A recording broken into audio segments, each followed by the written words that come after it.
stay. She got time to make way. Cold shutter in a warm embrace. Hi. So today's guest is Naomi Grossman. She is an Emmy-nominated actress who's probably best known for her role as Pepper on American Horror Story. I have known this woman for over 15 years. We actually came up together. So I have seen her just flower into this amazing artist, motivational speaker, writer, producer. She started doing one-woman shows that went on to international acclaim. So she has turned her one-woman shows into a one-woman revolution. So I'm just really happy to have her. She's got some great stories, and she's really inspirational. Northwestern. Right. Grew up where, though? Before that, I was born in Denver and lived there for a long time. But then I went to Argentina in high school. Okay. You spent like a year there. I was an exchange student there, and then from there I went on to college in Chicago at Northwestern. Was there a reason why Chicago? It was the best ranked theater school at the time. That's all I cared about. Like whatever U.S. News and World Report said is what I wanted. And they said they were the best. They were the best. So I went sight unseen. Like I applied from Argentina. I faxed over my essays. My mom was like, "Did you send it in?" I was like, "I think so." She's of course having panic attacks. Your mom, she's special. She's got this light. How old is she? 80. She looks amazing. Yeah, no, she has a thigh gap of a 13-year-old. First of all, she pushed you out of her vagina. Somehow. Out of her thigh gap. No, I was 4 pounds 9 ounces. Oh, you were tiny. And I was late. You were late? And I have been ever since. So yeah, no, it's. So you've always been the tiny girl. Well, you are tiny with a big everything. Yes, that's true. I mean, yeah, I make up for it. And even when we were no money, hanging out just with a beer on somebody's couch, you were always that. So you always knew that acting and performing and writing, you always knew that was your thing. Yes? I did. I have always known that. Stuff. And people are how do you know who makes it? And I'm and I mention you. There is a difference between people who do it because they're this might be fun, and people who do it and there is no plan B. The people that I know that have seen success that they have seen, do you? I just feel if you have a plan B, you should do that. This plan A is so hard. Yeah. Why would you put yourself through that if there were other options? I really truly felt and I've explored them. Yeah. I don't have any other options.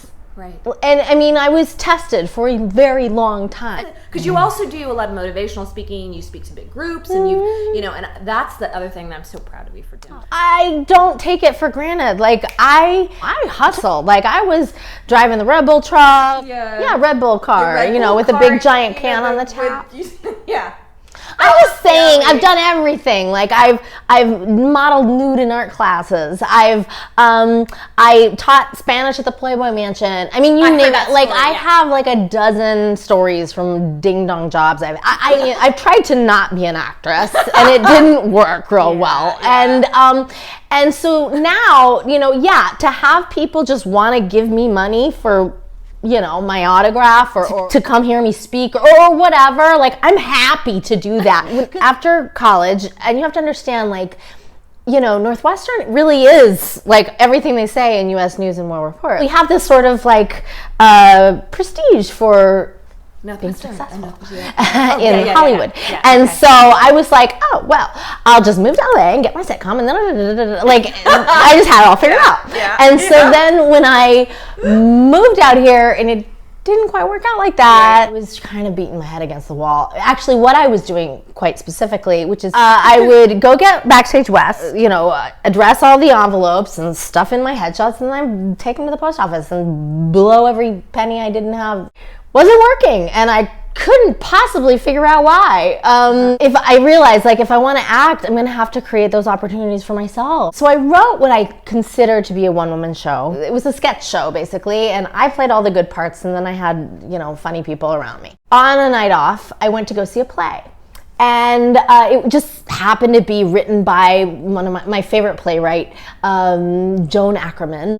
I was hanging out in the lobby during the intermission, and some guy started chatting me up and said, so how are you here? Who do you know? And I said, oh, no one, I just really like the playwright. The director that overheard me in the lobby and said, wait, I'm sorry, you like the playwright? Like, who are you? It was like, I need to shake your hand, like, theater goer, So we sort of befriended one another, and then it just so happened he sat right in front of me for the second act, and I had like his silhouette to sort of obsess over. What if I ask him to direct my show?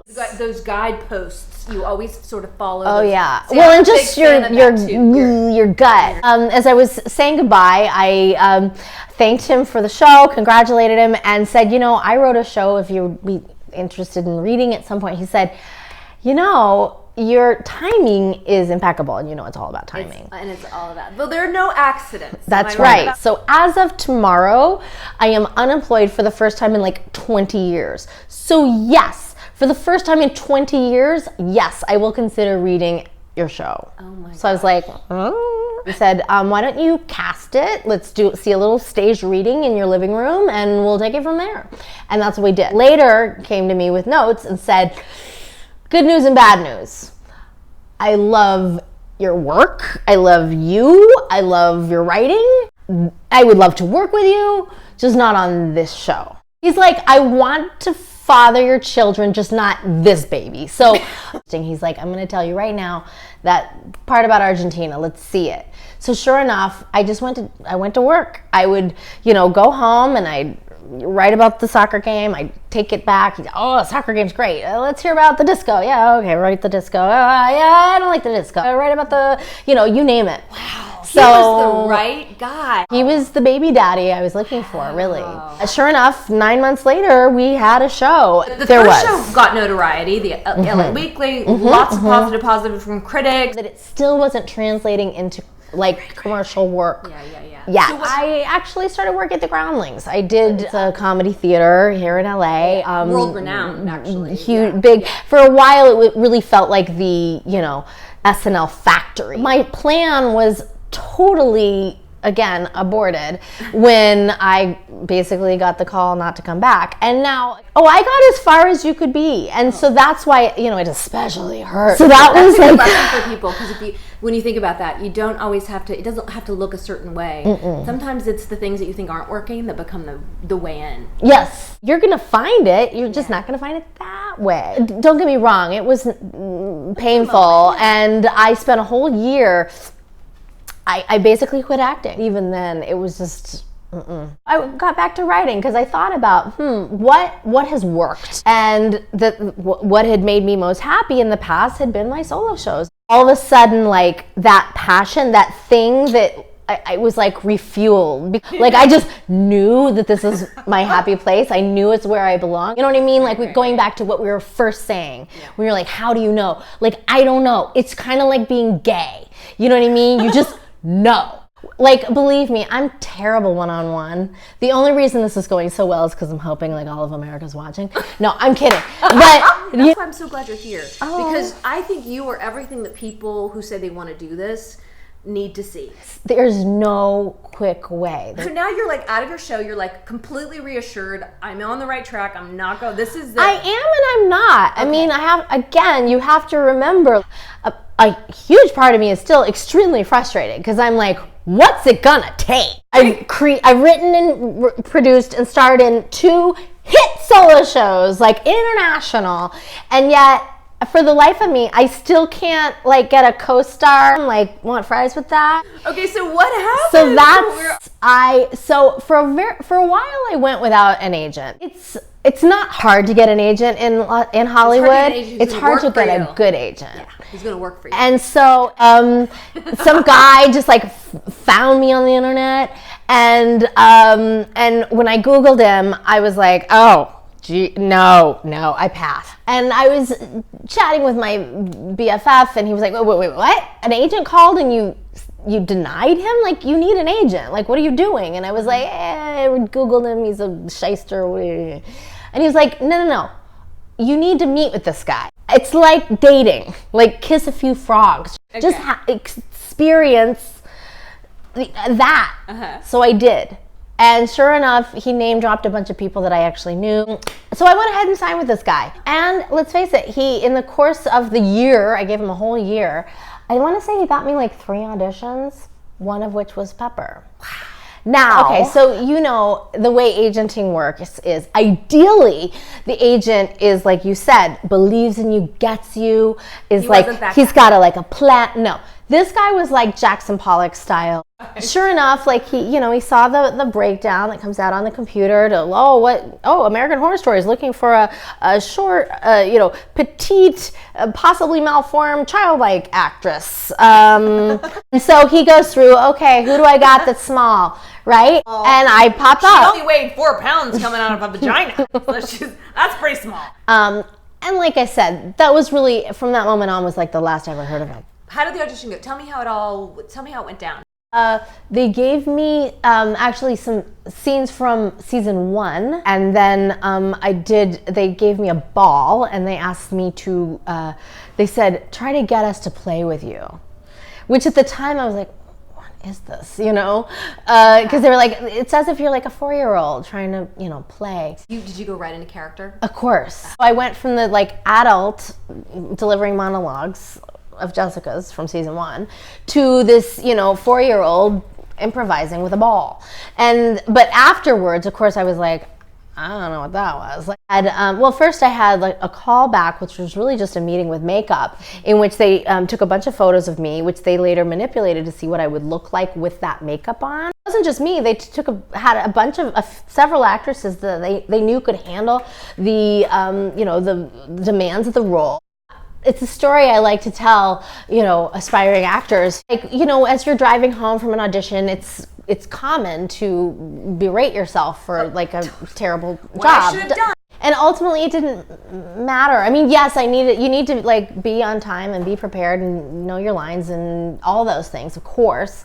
But at the end of the day, it was really the bridge of my nose was best. And what does that even mean? You know what I mean? Right. For this role, sure enough, and I know his name is Mikey Hill. He's a brilliant prosthetic makeup artist, and I have him to thank. He literally looked at my photo and went, I think she's going to look the best. So anyway, so I got the call, and but even then, it was really just the makeup people that I got all my information from. I mean, they were the ones who were like, okay, so you're going to play this character, which is based off of this character who sounded like this, so you might want to do that. It was like, that's where I got all my info. I mean, you really built this character from whatever info you got, and you took it to this other place. Did you feel like that when it was happening? I wasn't at all aware of what it looked like, and I think that's important because as actors we have to be invested in this, here and here, right? So we can't, that's when you're not connected, is when you're also out there watching. You know what I mean? Every now and then I'll do that. I can feel myself in an audition or whatever, if I'm not connected or I'm nervous or whatever. And this little girl, this little devil's like, oh, that didn't come out the way you want it. Oh, that sucked. That was stupid. And no, I'm here. You don't even exist. So shut up. Another huge lesson for anybody who's aspiring to do this kind of thing. Yes. That is normal to have that struggle. Sure, but you got to quiet that little voice, because that's actually the director's job. That's not your job. No, I was just thinking about the information that I was given and playing her truth, And did it feel like something different or special? Or no, it actually felt like everything I've ever done. The point is, I really do think I had, here I had always sort of fancied myself this comedic person, when really I'm just a character person. You're a character. And it's really a matter of just dialing that switch of are you going to go so far over that it's Jim Carrey hilarious, right. or are you going to dial it down so that it's real? I think that's really the difference, is sort of being sensitive to the world in which you're occupying. Right. You'd come all the way. This whole trajectory of everything you'd been through at that point. Now you're working with these other amazing actors. That did feel different. Because let's face it, up until then, even though the work I was doing was like, really no different than anything I'd ever done before, it's just all of a sudden it's being seen by like millions of people. And your world changed? Because, I've heard people talk about that. I didn't change. All of a sudden I go millions of people, and then everybody, the way they see me changes. Did you feel like that about stardom? Sure. I Tell mean, me just about that. Well, it was just little things. I mean, it started with, like I opened my computer and like all of a sudden like all of Italy has like friended me on Facebook, or you know what I mean? Or I'd be driving down the street and it's like, oh, Pepper for President posters on the telephone poles. Yeah. Or, or oh, someone's tattooed me on their leg. Poor Pepper. What's the best acting lesson? Well, we've already talked about, it's got to be plan A. This has got to be plan A. Yeah. If you have a plan B, just do that. Make sure... Live your truth for the character. That's another really good one. Right. From here and from... It's the character. It can't be about all this other noise. Make sure you're in love with the art. Like, imagine, like, are you okay with just making YouTube videos for no one? Like for the rest of your life. Or doing theater in a little black box that no one comes to forever. Like, is that enough for you? Like, if you're fueled by just the art of it, just the playtime, then you're doing the right thing. But if it's all about this like means to an end, like, oh, if I do this, then I'll get on a carpet that'll get on me on a this and a no. But I always said, when people would say like, how long are you going to give this? I was like, until it's not fun anymore. And believe me, it wasn't always fun, but when it wasn't, I would find a way to make it fun. Those were the things that I really got out of, doing those solo shows, is I would get off stage and even though I was, exhausted, like I just climbed uphill both ways in the pouring rain, in a beaded thong in Edinburgh, with a duffel full of dildos, like it didn't matter. Like I'd never been so happy in my life. That's your message. That's your indicator that I'm on the right track. Is that what? Yes. Right? It has to be about the work. Exactly. Like I was so impassioned, even by my own stupid YouTube videos, and like I said, it was work. I mean, and I remember leaving Edinburgh and like crying and people saying like, it's okay, like it's just a little festival in Scotland, like you weren't going to do this forever. And I was like, but I would if only, because, but I've always been like that. I know you have. I mean, I will be working on my 3rd solo show. That's happening. Oh my God, I'm so for excited. real. Yeah. Too many people, are told you're to this or you're to that. Like we were saying before, it's kind of like to thine own self be true. Just do you. Like find your voice. I mean, yeah. Aww, so fun. And even then I would run into producers all the time that would say like, oh, you're so hilarious in this week's episode, and I was like, thank you. Like it's not a comedy, and even then I had some hilarious lines that totally got cut because it just wasn't the tone of the show. Delivering Grace's baby in Asylum, there was a scene where I pop out from between her legs and I say, she's crowning. That's right. When I crowned, I shot out like a bullet. Which is hilarious, because let's face it, I was a pinhead. I had like this aerodynamic head. I don't know, like I just... And by the way, this is the most I've pawed any guest we've had. I'm just like...